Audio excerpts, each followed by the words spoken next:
নমস্কাৰ এই মুহূৰ্তত আহি পৰিছে ৰাতিপুৱাৰ কেইবাটাও গুৰুত্বপূৰ্ণ খবৰ আজি ২৭ আগষ্ট অসমৰ লগতে ভাৰতৰ বিভিন্ন প্ৰান্তৰ পৰা এনে ধৰণৰ খবৰসমূহ নিতৌ চাবৰ কাৰণে চেনেলটো সাবস্ক্ৰাইব কৰি ভিডিঅ'টোত এটা লাইক কৰি দিব এই মুহূৰ্তত জনাই আছো এটা গুৰুত্বপূৰ্ণ খবৰ ৰাজ্যৰ প্ৰতিখন চৰকাৰী হাস্পাতালত এতিয়াৰ পৰা ১০০% উপলব্ধ হ'ব বিনামূলীয়া ঔষধ স্বাস্থ্য মন্ত্ৰী অশোক সিংঘালৰ এই ঘোষণা ঔষধ নাপালে হোৱাটছআপ নম্বৰত অভিযোগ দাখিল কৰিব পাৰিব বিনামূলীয়া ঔষধ নাপালে হোৱাটছআপ যোগে 9864541430 নম্বৰত অভিযোগ দাখিল কৰিব পাৰিব পৰৱৰ্তী খবৰ বাংলাদেশীৰ ৰক্ষণাবেক্ষণক লৈ সৈয়দা হামিদক চ্যালেঞ্জ আমছুৰ সভাপতি ৰেজাউল কৰিম চৰকাৰৰ বাংলাদেশীক লৈ কোৱা মন্তব্য উঠাই ল'ব লাগিব সৈয়দা হামিদে অসমত কোনো কাৰণতে বাংলাদেশী থাকিব নোৱাৰিব সৈয়দা হামিদৰ মন্তব্যক লৈ তীব্ৰ গৰিহণা আমছুৰ সভাপতি ৰেজাউল কৰিম চৰকাৰে কৈছে যে 1971 চনৰ 24 মাৰ্চৰ আগতে যিসকল লোক আহিছিল তেওঁলোকে অসমত থাকিব পাৰিব আৰু 1971 চনৰ 24 মাৰ্চৰ পিছত অহা এজনো লোকক অসমত থাকিব দিব নোৱাৰিব আন এটা খবৰ ধিঙৰ বিধায়ক আমিনুল ইছলামৰ কাৰাবন্দীক লৈ মন্তব্য কৰিছে এআইইউডিএফৰ বিধায়ক আশৰাফুল হুছেইন আমিনুল ইছলামৰ কাৰাবন্দীৰ 126 দিন সম্পূৰ্ণ হৈছে গোচৰ সন্দৰ্ভত বিচাৰৰ দিন আছিল যোৱাকালি চৰকাৰী পক্ষৰ অধিবক্তাই কিছু তথ্যৰ যোগানৰ অজুহাত দি পুনৰ তেওঁ কাৰাগাৰলৈ প্ৰেৰণ কৰিছে পৰৱৰ্তী খবৰ 1971 চনৰ আগত অহা মুছলমানক লৈ আমাৰ কোনো সমস্যা নাই মুখ্যমন্ত্ৰী হিমন্ত বিশ্ব শৰ্মাই খুদ এই মন্তব্য কৰিছে মুখ্যমন্ত্ৰী শৰ্মাই লগতে কৈছে 1972 চনত বিলাসীপাৰা চহৰ কেনেকুৱা আছিল আজি কেনেকুৱা হ'ল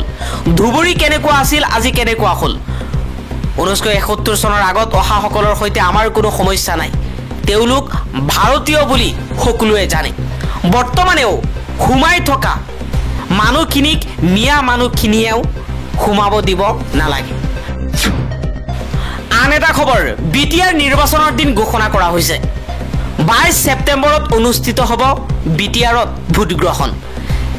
26 ছেপ্টেম্বৰত অনুষ্ঠিত হ'ব ভোট গণনা মনোনয়ন দাখিলৰ অন্তিম দিন 2 ছেপ্টেম্বৰ মনোনয়ন প্ৰত্যাহাৰৰ অন্তিম দিন 6 ছেপ্টেম্বৰ আন এটা খবৰ অসমৰ মিয়া মুছলমানক লৈ সৰব হৈ পৰিছে শিলাদিত্য দেৱে কৈছে অসমত সংখ্যালঘুৰ দৰে থাকিব লাগিব নহলে অসমত আৰু বুলডোজাৰ চলাব লাগিব শংকৰ মাধৱৰ ভূমি তেওঁলোকে শংকৰ আজানৰ ভূমি বনালে বুলডোজাৰ চলাবলৈ মুকু লাইসেন্স দিব লাগে মাদানী সাইদা হামিদৰ অসমৰ ওপৰত কথা কোৱাৰ কোনো অধিকাৰ নাই বুলি বিস্ফোৰক মন্তব্য শিলাদিত্য দেৱৰ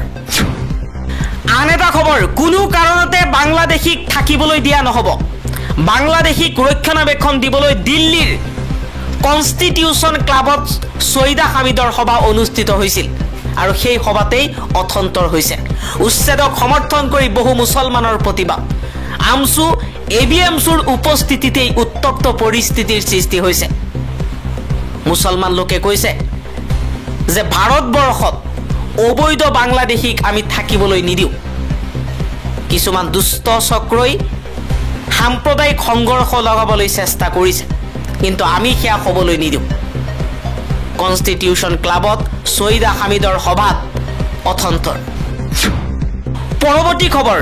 SIRৰ আপ ধৰি বিজেপি চৰকাৰে যি ভোট চুৰি কাৰ্য আৰম্ভ কৰিছে ইয়াক কেতিয়াও হ'বলৈ দিব নোৱাৰি আমাৰ অধিকাৰ ৰক্ষাৰ হকে আমি মাতিবই লাগিব সৰব হৈ পৰিছে সাংসদ ৰকিবুল হুছেইনে কৈছে ভোটাধিকাৰ আমাৰ গণতান্ত্ৰিক অধিকাৰ এই অধিকাৰ ৰক্ষাৰ হকে আমি সকলোৱে একেলগে যুঁজিব লাগিব বিজেপি 2026 চনত অসমত বিহাৰত এতিয়া নতুন ভোট চুৰিৰ প্ৰসংগ উত্থাপন কৰাৰ বাবে বেলেগ পন্থা অৱলম্বন কৰি SIR আনি লাখ লাখ ভোটাৰক ভোটাৰ তালিকাৰ পৰা কৰ্তন কৰাৰ চেষ্টা চলাব পৰৱৰ্তী খবৰ নিবনুৱা যুৱক যুৱতীৰ পৰা কোটি কোটি টকা লুণ্ঠন বিজেপি নেত্ৰীৰ চাকৰি দিয়াৰ প্ৰলোভনেৰে 30 কোটি টকা আত্মসাৎ ইয়াই নেকি বিজেপি চৰকাৰে লাখ লাখ নিবনুৱাক চাকৰি দিয়াৰ নমুনা এই ঘটনা সংঘটিত হৈছে কাৰ্বি আংলঙত কঠোৰ কাৰ্বি আংলং গাঁওবুঢ়া সন্থা অভিযুক্তক সুৰক্ষা দিয়া ৰাজনৈতিক শক্তিক নিৰ্বাচনত গাঁৱত বাধা দিয়াৰ হুংকাৰ আন এটা খবৰ 18,000 বিঘা নহয় কাৰ্বি আংলঙৰ প্ৰায় 1.5 লাখৰো অধিক বিঘা মাটি বণিক গোষ্ঠী গতাই দিয়াৰ যোজা কৰিছে কাৰ্বি স্বায়ত্ত পৰিষদৰ মুখ্য কাৰ্যবাহী তুলিৰাম ৰংহাঙে এই বিস্ফোৰক তথ্য সদৰি কৰিছে কাৰ্বি আংলং জিলা কংগ্ৰেছৰ সভাপতি ৰতন ইন্তিয়ে তাৰ সমান্তৰালকৈ স্বায়ত্তশাসিত পৰিষদখনত তুলিৰাম ৰংহাঙে কিদৰে সীমাহীন লুণ্ঠন চলাইছে তাৰো সবিশেষ তথ্য দাঙি ধৰিছে ইন্তিয়ে আন এটা খবৰ কাৰাগাৰৰ পৰা পলায়ন কৰা কয়দীক বাংগালুৰুত গ্ৰেপ্তাৰ 20 আগষ্টত মৰিগাঁও জিলা কাৰাগাৰৰ পৰা পলাইছিল 2 কয়দীয়ে বাংগালুৰুত গ্ৰেপ্তাৰ জিয়াৰুল ইছলাম সুব্ৰত চৰকাৰক বিগত বৰ্ষৰ 11 অক্টোবৰত পলাইছিল 2জনকৈ কয়দীয়ে পৰৱৰ্তী খবৰ গৃহমন্ত্ৰী অমিত শ্বাহৰ অসম ভ্ৰমণক লৈ ব্যাপক তৎপৰতা বিজেপিৰ খানাপাৰাত 29 আগষ্টত বিশাল সন্মিলন পঞ্চায়তৰ নিৰ্বাচনত সদস্যক লৈ সন্মিলনৰ আয়োজন বিজেপিৰ এনডিএৰ সহযোগী দলৰ সদস্যসকলো থাকিব খানাপাৰাত প্ৰস্তুতিৰ বুজ লৈ এই মন্তব্য ৰাজ্যিক বিজেপিৰ সভাপতি দিলীপ শইকীয়াৰ আন এটা খবৰ নিৰ্বাচন আয়োগ নহয় বিজেপিয়েহে নিৰ্ধাৰণ কৰে নিৰ্বাচনৰ তাৰিখ আকৌ ডাঙৰ অভিযোগ উত্থাপন কৰিছে কংগ্ৰেছ নেতা ৰাহুল গান্ধী নিৰ্বাচন আয়োগক ব্যৱহাৰক লৈ ৰাহুল গান্ধীৰ ডাঙৰ মন্তব্য ৰাহুল গান্ধীয়ে কৈছে নিৰ্বাচনৰ তাৰিখ নিৰ্বাচন আয়োগে নহয় বিজেপিয়ে নিৰ্ধাৰণ কৰে বিহাৰত ভোটাৰ ৰাইট যাত্ৰাত অংশগ্ৰহণ কৰি কংগ্ৰেছ নেতা তথা লোকসভাৰ বিৰোধী দলপতি ৰাহুল গান্ধীয়ে পুনৰ নিৰ্বাচন আয়োগৰ বিৰুদ্ধে অভিযোগ উত্থাপন কৰিছে তেওঁ কৈছে যেতিয়া মহাৰাষ্ট্ৰ আৰু হাৰিয়ানাৰ নিৰ্বাচন আহে তেওঁলোকে প্ৰথমে তাৰিখ সলনি কৰে প্ৰধানমন্ত্ৰীয়ে সিদ্ধান্ত লয় কোন নিৰ্বাচন আয়ুক্ত হ'ব ইয়াৰ পূৰ্বে ৰাহুল গান্ধীয়ে অভিযোগ কৰে যে বিজেপিয়ে ভোট চুৰি কৰিছে সেইবাবেই অমিত শ্বাহে কৈছিল যে অহা 40 পৰা 50 বছৰলৈ বিজেপি ক্ষমতাত থাকিব তেওঁ কয় সংবিধানত কোৱা হৈছে যে প্ৰতিজন ভাৰতীয়ৰ ভোটাধিকাৰ আছে সংবিধান অবিহনে আপোনাৰ কোনো অধিকাৰ নাথাকিব বিহাৰৰ সাজাৰামৰ পৰা আৰম্ভ হোৱা ৰাহুল গান্ধীৰ ৰেলী মঙলবাৰে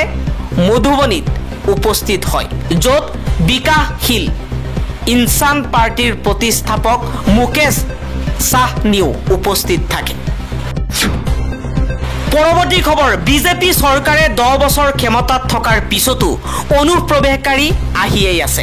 অসম চৰকাৰক তীব্ৰ সমালোচনা সাংসদ গৌৰৱ গগৈৰ প্ৰায় 10 বছৰ ধৰি বিজেপিৰ ক্ষমতাত থকাৰ পাছতো কিয় অবৈধ অনুপ্ৰৱেশকাৰীয়ে সীমান্ত পাৰ হৈ আহি আছে প্ৰশ্ন উত্থাপন কৰিছে সাংসদ গৌৰৱ গগৈ তেওঁলোক ক্ষমতাত থকা 10 বছৰ হ'ল সীমান্তৰ নিৰাপত্তা তেওঁলোকৰ চকুত দি যদি এতিয়াও অনুপ্ৰৱেশকাৰী আহি আছে তেন্তে তাৰ বাবে দায়ী কোন এই সন্দৰ্ভত কংগ্ৰেছ নেতাগৰাকীয়ে নিজৰ দলৰ স্থিতি পুনৰাবৃত্তি কৰি কয় কংগ্ৰেছ দলৰ স্থিতি স্পষ্ট কোনো বাংলাদেশীয়ে অসমত অবৈধভাৱে থাকিব নালাগে গৌৰৱ গগৈয়ে কৈছে হিমন্ত বিশ্ব শৰ্মা নেতৃত্বাধীন চৰকাৰে বিষয়টো সম্পূৰ্ণ সুনিৰ্দিষ্ট ব্যৱস্থা গ্ৰহণ কৰাৰ পৰিৱৰ্তে ৰাজনৈতিক লাভালাভৰ বাবে ব্যৱহাৰ কৰাৰ অভিযোগ উত্থাপন কৰিছে ঝাৰখণ্ডত অনুপ্ৰৱেশ সম্পৰ্কে তেওঁৰ ৰাজনীতি যেনেকৈ বিফল হ'ল অসমতো বিফল হ'ব বুলি মন্তব্য কৰিছে গৌৰৱ গগৈয়ে অসমৰ মুখ্যমন্ত্ৰী হিমন্ত বিশ্ব শৰ্মাই পৰিকল্পনা আয়োগৰ প্ৰাক্তন সদস্য সৈয়দা হামিদৰ বাংলাদেশীয়ে ভাৰতত বসবাস কৰিব পাৰে বুলি মন্তব্য কৰা সমালোচনাৰ উত্তৰ হিচাপে এই প্ৰতিক্ৰিয়া প্ৰকাশ কৰিছে গৌৰৱ গগৈয়ে কৈছে হিমন্ত বিশ্ব শৰ্মাই বাংলাদেশীৰ নাম লৈ ৰাজনীতি কৰিছে ভোট বেংকৰ ৰাজনীতি কৰিছে কিন্তু বাংলাদেশীৰ সমস্যা সমাধান কৰাত তেওঁলোক কাম কৰা নাই আন এটা খবৰ গৃহমন্ত্ৰী অমিত শ্বাহৰ মন্তব্যক লৈ বিতৰ্ক 56 গৰাকী প্ৰাক্তন ন্যায়াধীশৰ মুকলি পত্ৰ অমিত শ্বাহক লৈ উপৰাষ্ট্ৰপতি নিৰ্বাচনক লৈ অৱসৰপ্ৰাপ্ত ন্যায়াধীশসকলৰ মাজত যেন প্ৰত্যক্ষ সংঘাতৰহে সৃষ্টি হৈছে। নিৰ্বাচনত ইণ্ডিয়া এলায়েন্সৰ প্ৰাৰ্থী বি সুদৰ্শন ৰেড্ডীক লৈ মুকলি পত্ৰ লিখিছে দেশৰ 56জন প্ৰাক্তন ন্যায়াধীশে। এই পত্ৰত কেন্দ্ৰীয় গৃহমন্ত্ৰী অমিত শ্বাহ সন্দৰ্ভত একাংশ অৱসৰপ্ৰাপ্ত ন্যায়াধীশে কৰা মন্তব্যক তীব্ৰ আপত্তি প্ৰকাশ কৰা হৈছে।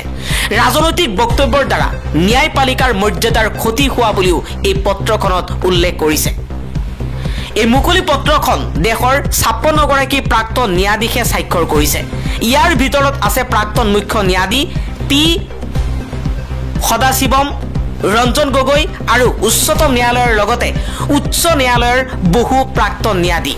এই অৱসৰপ্ৰাপ্ত ন্যায়াধীশসকলে উল্লেখ কৰিছে যে একাংশ প্ৰাক্তন ন্যায়াধীশৰ বাৰে বাৰে ৰাজনৈতিক বক্তব্য বাবে ন্যায়পালিকাৰ মৰ্যাদা আৰু নিৰপেক্ষতাৰ ক্ষতি হৈছে। উল্লেখযোগ্য যে গৃহমন্ত্ৰী অমিত শ্বাহে উচ্চতম ন্যায়ালয়ৰ ন্যায়াধীশ হৈ থকাৰ সময়ত